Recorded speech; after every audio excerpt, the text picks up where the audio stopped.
Bonjour à tous, bienvenue sur Arcotech, ici Nicolas et aujourd'hui nous expertisons ensemble cet étrange objet, inusité pour ses fonctions initiales de nos jours, mais encore très élégant et qui peut servir de moyen de rangement pour votre bureau, si tant est que vous en ayez un.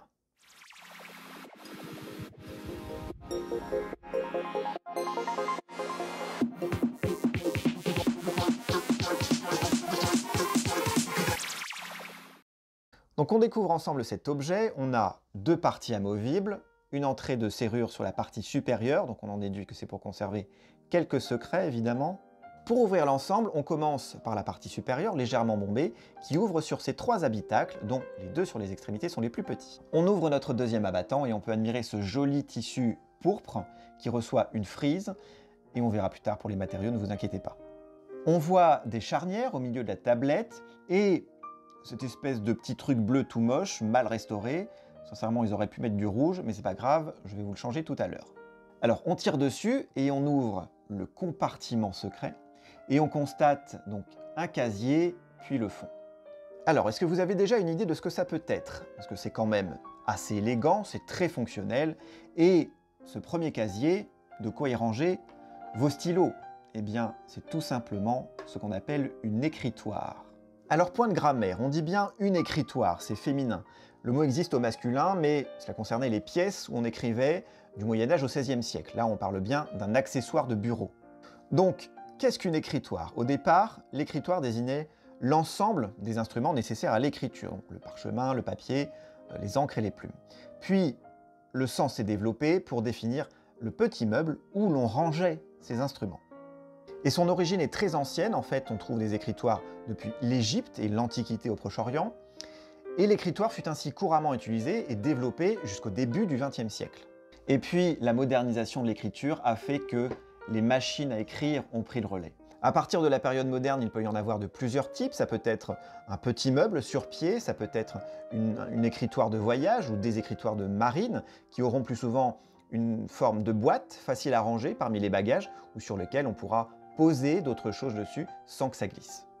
Et puis on a également les écritoires portatives, plus inclinées, pour être non seulement posées, mais également exposées sur un bureau, une table, un coffre, selon l'endroit où vous rédigez votre papier, ou qui pouvaient être utilisés directement sur ses genoux. Et pour ces deux derniers modèles, ils sont sans piétement, puisque transportables, quelquefois même ces objets étaient arrangés avec une courroie pour être portés à la ceinture ou en bandoulière. Du coup, qu'avons-nous là? Eh bien, c'est un écritoire pupitre. Donc, quelles sont les caractéristiques de l'écritoire pupitre? Il est fermé par un abattant incliné qui permettait à l'écrivain de s'appuyer dessus pour écrire. La partie du haut sert bien à ranger les instruments de l'écriture, donc la plume, les encres liquides. À l'origine, ces deux habitacles aux extrémités devaient sûrement réceptionner les encriers, ou des encres sous forme de bâtonnets à faire fondre, des crayons, des cires à cacheter, des cachets, des couteaux, des grattoirs. Et on trouve sur certains modèles des parties en gradin avec des rangements pour trier les lettres, ou bien des armoires avec des petites étagères, et l'ensemble est plus haut mais pas forcément plus large que celui-ci. Et sous la tablette d'écriture, donc le fond, donc qui était destiné à recevoir le papier, le buvard ou les enveloppes, et qui est ici assorti d'un étage donc pour organiser le tout. On aurait pu également trouver des tiroirs, c'est tout à fait possible. Alors notez bien qu'on parle d'écriture, non pas de lecture ou d'accessoires ou de meubles, comme un secrétaire, pour conserver les lettres ou les écrits. Maintenant qu'on a identifié la fonction, on va s'intéresser à la matière qui va également nous permettre de faciliter la datation. Alors on peut trouver ces écritoires en porcelaine, en faïence pour les moins riches, en métal également, mais le gros de la production pour ces objets, ce sera du bois et les finitions en métal. Donc, les bois d'abord. Dites-vous bien que l'ébéniste, du XVIe au XIXe siècle, cherche à rendre le plus agréable possible ces objets du quotidien et cherche une harmonie, une cohérence entre les accessoires et le mobilier, et parfois, ces objets sont de véritables bijoux de couleur et de forme. Souvenez-vous qu'un style cohérent vaut mieux qu'une accumulation d'objets à la mode, mais dépareillés. Alors je parle des ébénistes du XVIe siècle, puisque c'est à partir de la fin du XVIe siècle qu'on importe en France des bois précieux exotiques, comme l'ébène, l'acajou, le palissandre, l'amarante, entre autres. Parmi tous ces bois, c'est vrai que ça peut être difficile de s'y retrouver. Alors on prend notre nuancier et on commence par ces bois qui sont à l'extérieur, donc cette marqueterie qui selon moi serait du bois de palissandre. Ce qui est caractéristique, c'est ce bois brun et marqué par des veines un peu plus sombres. Et ce bois de plaquage, un peu plus clair, qui correspondrait à du bois de rose. Et à l'intérieur, on a un bois différent. Il s'agirait du bois de violette, donc qui a une teinte violette avec des stries noires. Et pour les parties en métal, donc les arêtes, les charnières, la serrure, et cette plaque aux motifs végétaux, laissée vide au centre car destinée à recevoir le monogramme, c'est-à-dire les initiales de son propriétaire, c'est doré, mais un peu terni. Alors on ne va pas mettre du bronze qui coûte cher, certainement pas de l'or non plus, c'est bien sûr du laiton. D'ailleurs, il tire un peu vers le rouge, c'est dû à l'alliage de cuivre qui le compose. Pour ce tissu à l'intérieur, vous voyez cet aspect duveteux, c'est très doux, c'est évidemment du velours pourpre. Donc ce tissu avec des fils de 2 épaisseurs différentes, très utilisé pour ce genre d'accessoires. Et puis sur la bordure, on a une frise, donc c'est du velours gaufré. En fait, on écrase le velours sur certaines parties seulement, ce qui crée le motif. Alors aujourd'hui, ça nous paraît un peu étrange d'écrire sur du tissu, mais en fait c'est très agréable, ça ne troue pas le papier au contact d'une plume ou même d'un stylo, justement parce que c'est un tissu qui ne glisse pas. Alors avec tout ça, on peut commencer à réfléchir à la datation.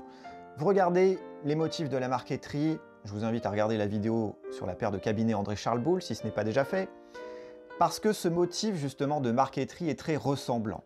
Sauf que la serrure et l'assemblage très fin indiquent clairement qu'on est après le XVIIe siècle.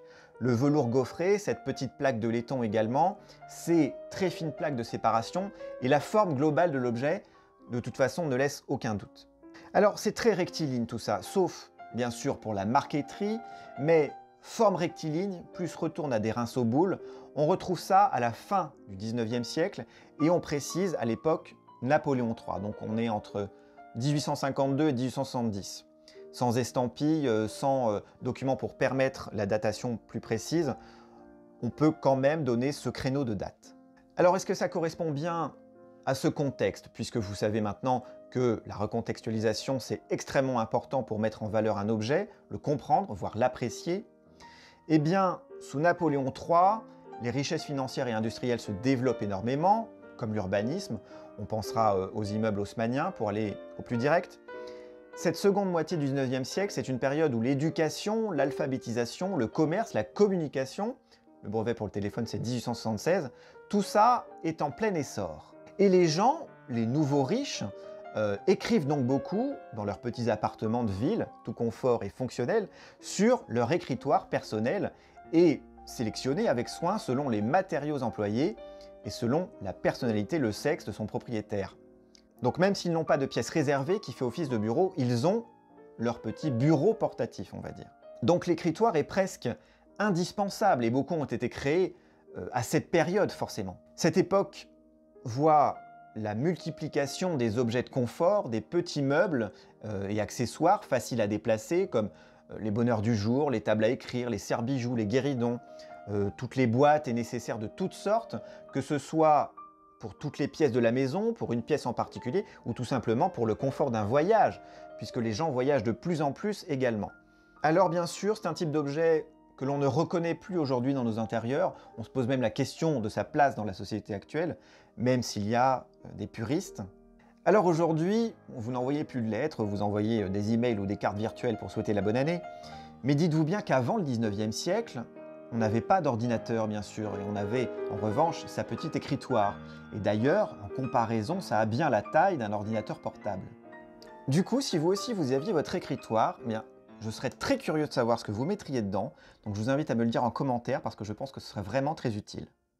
Avec tout ça, vous comprenez qu'on est face à un objet qu'on ne côtoie plus tant aujourd'hui, et qui pourtant, par sa fonction initiale, celle de contenir tout le matériel pour écrire, pour communiquer, et par ces matériaux, donc ces bois précieux, mérite qu'on lui conserve une place chez nous. Alors, les prix d'une écritoire peuvent varier énormément. On peut en trouver à 20 €, même ayant plus de 150 ans, et ça n'est pas si rare, comme on peut en trouver à plus de 1000 €, très différents en style, en matériaux, etc.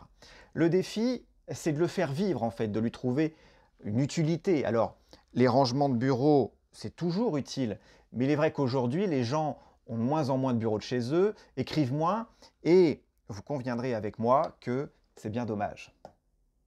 Voilà, merci d'avoir regardé cette vidéo, j'espère qu'elle vous aura plu. N'hésitez pas à me dire ce que vous en pensez par un commentaire. N'oubliez pas de me dire ce que vous mettriez dans votre écritoire. Dites-moi également si vous aimeriez qu'un sujet soit traité ou si vous avez un objet que vous voudriez que j'expertise. Ce sera avec plaisir. Bien sûr, abonnez-vous, partagez-moi et je vous dis à très bientôt sur Arcotech.